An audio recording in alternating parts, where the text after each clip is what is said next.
Hey, what's good everyone? Today's video is gonna be super short, but it's for you Gwen fanatics out there. Irelia is obviously not strong right now, and Gwen's one of my go-to champions. This game right here, I had FPS drops, so I'm just limit testing on this account, and I found a really good build on Gwen, and you go full tank. Your first item is gonna be either Nashor Tooth or Frostfire. So basically, the problem with Gwen is she doesn't stick, and they fixed that problem. How did they fix that problem? They made it so that her ult doesn't need to be cast after casting an ability. So that means you can cast your ult whenever you want, which means if you're chasing down an enemy, you can just ult them until you catch up. And then, if you're sniping an enemy and you don't want them to damage you back, let's say they're a ranged top laner, you can click your W, and then within the 4 seconds of your W, you can ult at them and snipe them, and they can't touch you if they're not in your range, making you very difficult to deal with when you're diving and when you're getting dove. So your ult is basically your bread and butter now. On top of that, since you turn into a stack check champion, what you do on Gwen is you max your E first instead of your Q. And on top of all of that, since you're a stat check champion and you do more damage than you did before, but you scale harder, you go Frostfire Gauntlet to utilize your weakness in the early game because you become tankier. And then the items that you build scale with your HP. So literally all my items except for Nashor's Tooth are gonna scale with my HP. So they're all gonna do bonus damage, yada yada yada. Gwen is gonna scale like a monster into the late game. She's gonna have minimal cooldowns, and then obviously my summoners are Barrier Ignite. As for my runes, I'm going to be taking Cosmic Insight so I can get my Barrier Ignite up faster because Barrier Ignite Gwen is meta right now. Whenever a champion is a stat check champion, they are meta with Barrier Ignite because Barrier Ignite are the only two summoners that scale with stats. So the higher your level, the higher Barrier Ignite, the higher the raid boss material you become. So basically, your runes is going to be a bunch of stat checks essentially. So yeah, the Cosmic Insight has not been touched. It's still strong. Magical Footwear is exceptional. It's not bad. And then obviously Ionian Boots of Lucidity will help with your E cooldown. Your E cooldown is around 2 seconds late game, and the range on your autos is incredible. She does absurd amounts of damage, and she's very mana efficient. So I think my last item here was going to be Demonic Embrace. This is going to be your full build every single game. You don't have to build anything else. You get 6,000 HP. Well, I'm being dramatic, of course. It's not 6,000. It's around 3 to 4,000 HP. You become really tanky. You have a lot of sustain from Conqueror and from your passive, and you deal loads of true damage, making Gwen an S plus tier champion, and you're gonna see results playing this. And it's a very forgivable build on a very forgiving champion because her E cooldown is non-existent late game, and her ultimate has become very user friendly. Gwen has turned from a really difficult clunky champion that is seen in pro play into being the ultimate shredder in solo queue. She's become a monster, and I'm going to show you why. I'm going to show you clips in this game. This is only obviously this account's what is this? It says bronze border, but this account's silver one. It's about to be in gold. This is low elo, but the elo doesn't matter when you want to show how strong a champion is. It doesn't matter too much. It's insignificant when it comes to carrying because if you can carry in low elo, you're gonna carry in high elo. I know it's kind of like it's kind of like it's a hard thing to say and believe, right? It really is. But coming from someone who has played Irelia almost my entire life, like since I was a little kid, all I did was play Irelia. Like right now, in high elo on Irelia, I cannot carry, right? But even in low elo, I can't carry on Irelia. When Irelia is strong, it doesn't matter the elo. I just stat check everyone and I kill them because the game is brain dead. It doesn't. The game it used to be that the game took skill. Like it was like, oh, you had good macro, boom, challenger. Not anymore. It's like, okay, the game doesn't take skill. If you're not one shotting people in high elo, you're not one shotting them in low elo either. So it's like if you climb, you climb. Period. It's not as before where ranked actually meant something. I hope you guys understand what I'm saying. So the elo is insignificant here. I'm just only my intention is to show you the beauty of this build because I fed my ass off and I just one shot everyone regardless. Okay. So here as you can see I'm inting. I was on autopilot this game. I'm on 1 and 2. We scroll forward. I'm 1 and 3. We scroll even forward. I'm 3 and 5. But then I get my Frostfire Gauntlet Power Spike. So here's why this build is very, very strong. I want to see if this is recording. I have to just make sure. I hope it's recording my gameplay. I'm just going to assume it's recording my gameplay. So anyways, here's how the build gets strong. It's like, okay, so we're gonna wait until we get to I mean, I start scaling later on and getting shutdown gold. Obviously, it's extremely overpowered, shutdown gold. But here's where it really starts to shine. Okay, let's get to it. Okay, so let's backtrack a little bit. Okay, so here's where where you start to really notice the difference in the build. Okay, so grave stakes are blue. I'm merging up my team. Obviously, I want the blue. Not because I need it, because I hate this Volibear and I don't want him to have it. And then for lo and behold, I see this fucking Graves.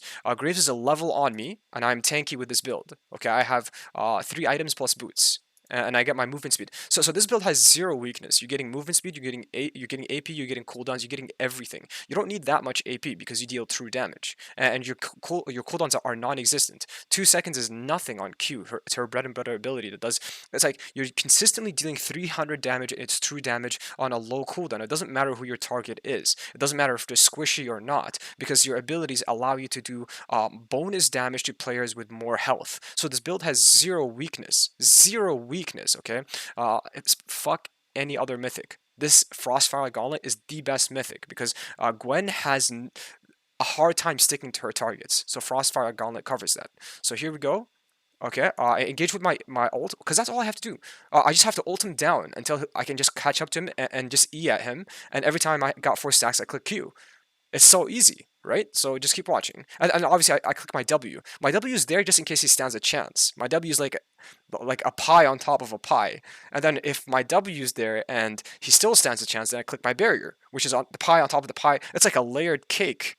Gwen is like a big fat layered cake of stats. That's literally what it comes down to. And I'm a level under, keep that in mind. So let's see what happens. I engage with ult.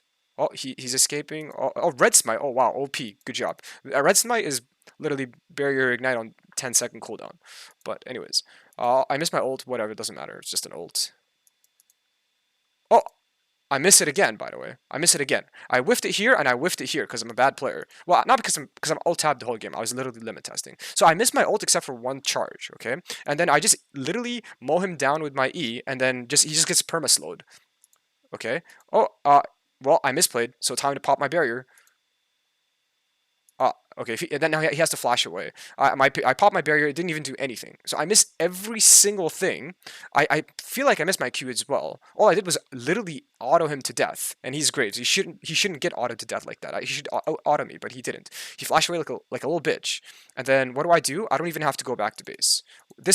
I'm showing you right now. Just small gameplay. This is gold elo. It's not a big deal, but it's gold elo in Smurf Q, and this Graves is 11-3 with 700 gold shutdown. Okay, so so yeah, this is the build. I discovered it. I own I hold copyright claims to this build. If anyone builds this, it's me. I came up with it. I came up with it. Their elo belongs to me. Everything belongs to me. I deserve passive income on this build. And also, if they take barrier ignite, then obviously they're just plagiarizing me. So let's go ahead and continue watching.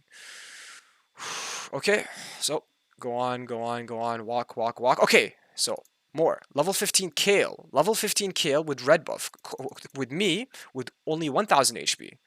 Okay, me with 1000 HP versus the Kale who's level 15. Here I am, just farming. And I'm gonna show you how great this build is. Okay? My ult is back up, by the way. And boom, he's dead.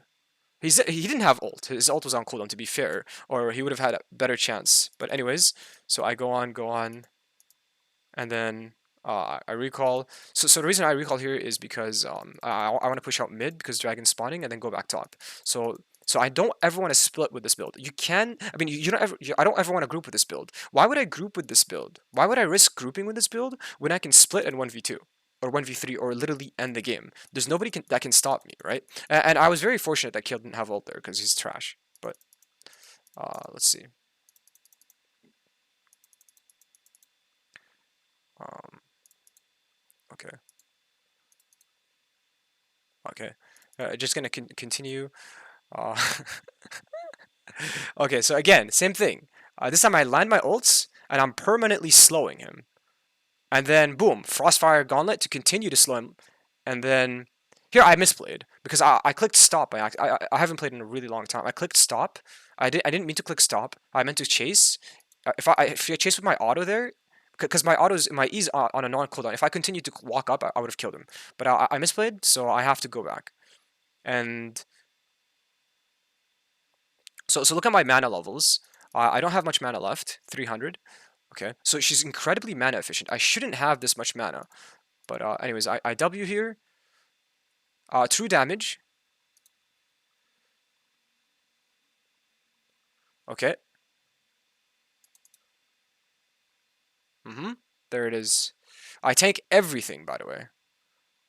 And the only reason he gets to live is because I manage my mana poorly. I miss everything. I manage my mana poorly, and I run out of mana. That's the only reason he got to live. And then off of that, we aced them because my dipshit team killed the Graves and the Yone, while I dealt with the other three by myself. They had to send three for me, and they couldn't stop me, and I still got the inhibitor. And I was a big time pressure top lane, and we still didn't even get the dragon. But we ended up winning the game off of this, just because of my build and because I had more stats. I didn't do anything fancy this game at all. I missed my barrier. I missed all of my summoner spell. I even missed. Not only did I miss my barrier, I mistimed it twice. In the first fight, it didn't do anything. My second fight, it didn't do anything. My barrier is like a seatbelt. Like it's just safety. Every single one of my abilities is literally just I don't know. Everything does 1 million damage. That's literally the League of Top Lane right now. This is League of Top Lane. If your champion doesn't do 1,000 damage going 0-10, your champion is useless and do not bother climbing. But yeah, that's it. That's it for my video. I discovered this build. I called it. Enjoy your free LP. Thank you for watching.